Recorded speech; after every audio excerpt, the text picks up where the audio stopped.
Bonjour. Une stratégie très développée en termes d'optimisation fiscale, dès qu'on parle d'actifs qui relèvent du patrimoine privé, eh bien, il s'agit de la donation avant cession.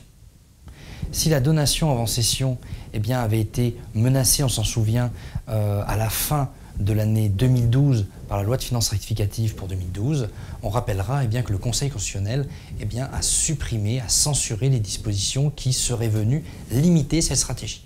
Donc aujourd'hui, la seule limite à cette stratégie, c'est la question éventuelle de l'abus de droit.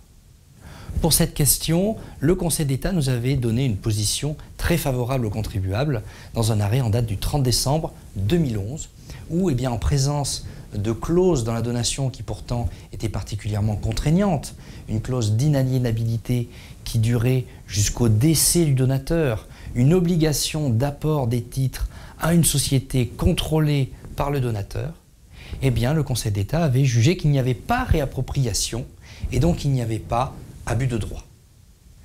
Dans un arrêt récent du 9 avril 2014, le Conseil d'État confirme et même élargit un petit peu cette position favorable. Alors, quels étaient les faits? On est en présence d'une donation peu avant une cession.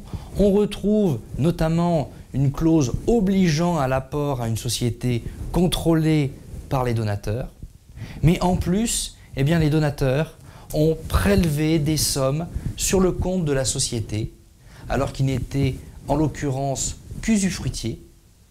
Et ça a été matérialisé par un compte courant débiteur. Et cet élément a notamment été considéré par les juges du fond.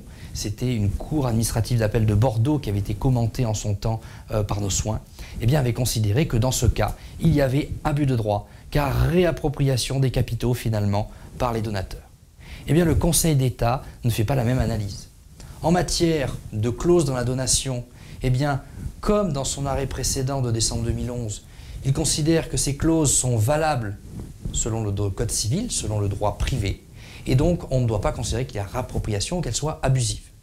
Concernant les comptes courants, il relève qu'elles ont été remboursées 2 ans après leur constitution, et il considère que ceci n'est pas une réappropriation. Alors sur ce dernier point, on sera quand même réservé et par sécurité, on évitera la constitution de comptes courants débiteurs en faisant des placements qui permettront un résultat comptable qui pourrait être mis en distribution en faveur des usufruitiers, ou bien on se réservera d'autres poches de trésorerie disponibles pour les usufruitiers. Mais en tout cas, ce qu'on peut retenir, c'est que donation avant cession, même dans un court délai, si il y a des clauses un petit peu contraignantes, mais tant qu'elles sont valables selon le Code civil, il n'y a pas d'abus. Et même dans des cas où, contrairement à l'arrêt du 30 décembre 2011, on avait des enfants qui étaient considérés quand même comme jeunes, ou bien une opération qui n'était pas la cession à un tiers, mais un refinancement, et où on avait un objectif relevé de contrôler la société, de maintenir la détention familiale sur la société. Dans ce dernier arrêt du 9 avril, ce n'est pas du tout le cas. On a vendu la société à un tiers. Donc on est dans une situation encore beaucoup plus large que celle qui avait été jugée en décembre 2011. Qu'est-ce qu'il reste en suspens à propos des donations avant cession? On fera attention à la donation avec réserve d'usufruit si on prévoit un remploi des fonds suite à la cession, car les nouvelles règles de calcul des plus-values de cession de valeurs mobilières potentiellement peuvent pénaliser cette stratégie.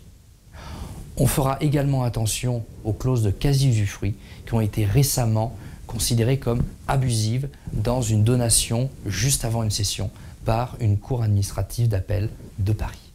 Je vous remercie.